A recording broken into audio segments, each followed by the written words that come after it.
বাংলাদেশের নাগরিক হয়েও এতদিন পাসপোর্ট নিতে প্রয়োজন হয়েছে পুলিশ ভেরিফিকেশনের।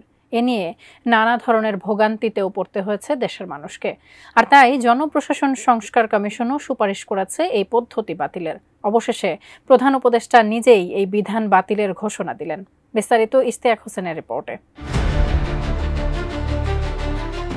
বাংলাদেশে পাসপোর্ট তৈরিতে পুলিশ ভেরিফিকেশনের প্রথা সেই ব্রিটিশ আমল থেকেই চলে আসছে।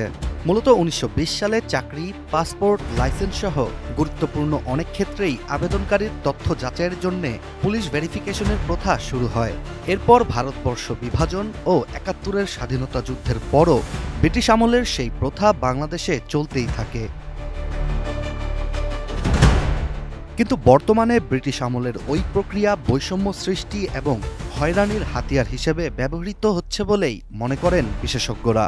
ফলে ২০২৪ সালের ১৮ ডিসেম্বর বাংলাদেশ সচিবালয়ে পাসপোর্ট করার ক্ষেত্রে পুলিশ ভেরিফিকেশন না রাখার সুপারিশ করেন জনপ্রশাসন সংস্কার কমিশনের প্রধান Abdul মুঈত Chowdhury.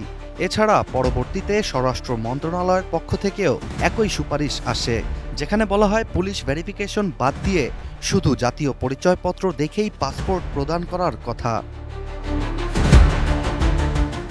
Design, elegance, beauty, সেরা পণ্য সবার জন্য জেভিকো। অবশেষে সব জল্পনা কল্পনার অবসান ঘটিয়ে সংস্কার কমিশনের সুপারিশ অনুযায়ী ১৬ ফেব্রুয়ারি আনুষ্ঠানিকভাবে প্রধান উপদেষ্টা নিজেই পাসপোর্ট দেওয়ার জন্য পুলিশ ভেরিফিকেশনের বিধান বাতিল করার ঘোষণা দেন। পাসপোর্ট করতে হলে পুলিশ ভেরিফিকেশন লাগে।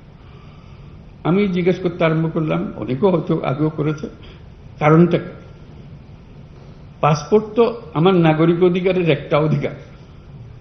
আমি চোর না ডাকাত না কি সেটা ভিন্নভাবে পুলিশ আমার বিচার করবে, কিন্তু আমাকে যে জন্ম সনদ দিয়েছেন সেটাও কোনো পুলিশ ভেরিফিকেশন দিয়ে করেননি। আমাকে এনআইডি দিয়েছেন সেটাও কোনো পুলিশ ভেরিফিকেশনের জন্য অপেক্ষা করতে হয় না। নাগরিক হিসাবে পেয়েছি, এই দেশের নাগরিক। পাসপোর্টও এই দেশের নাগরিকের একটা পরিচয়পত্র, এখানে পুলিশ ভেরিফিকেশন কোনো লাগবে। আমরা আইন করে দিয়েছি এখন থেকে পুলিশ ভেরিফিকেশন লাগবে না। সে কথাটা গ্রামে গঞ্জে গিয়েছে।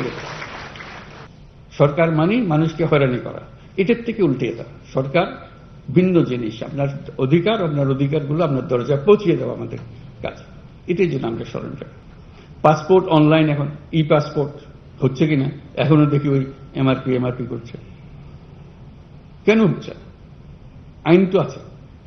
আমি বলছি রাতারাতি সব হয়ে গেছে, এটাও আমি আশা করি না। শুরু তো করতে হবে, সে কথার কাজটা করা যে আমার এখানে আমার জেলাতে এমআরপি আর হবে না, এখানে সব ই পাসপোর্টে নিয়ে যাবো আমি। যেহেতু আমাদের এই টিমের কাজ, যে টিম এখানে আমরা বসে আছি, এখানে আইন বানানো হয়, এটা আইন খাটানো হয়, নিয়ম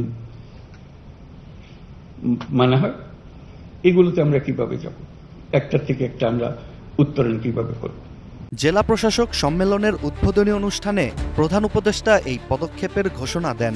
প্রধান উপদেষ্টার কার্যালয়ের শাপলা হলে অনুষ্ঠিত এই সম্মেলনটি আগামী ৩ দিন চলবে। বিশেষ এই সম্মেলনটির প্রথম দিনেই আইন শৃঙ্খলা পরিস্থিতি স্বাভাবিক রাখতে ও দ্রব্যের বাজার দর নিয়ন্ত্রণে রাখতে নির্দেশ দেন প্রধান উপদেষ্টা। এদিকে প্রধান উপদেষ্টার নতুন এই ঘোষণার পর পাসপোর্ট তৈরিতে ভোগান্তি ও অতিরিক্ত সময় নষ্ট হওয়ার সম্ভাবনা এখন আর থাকবে না বলেই আশা করছেন সাধারণ জনগণ। Ishtiaq Hossain, ATN news.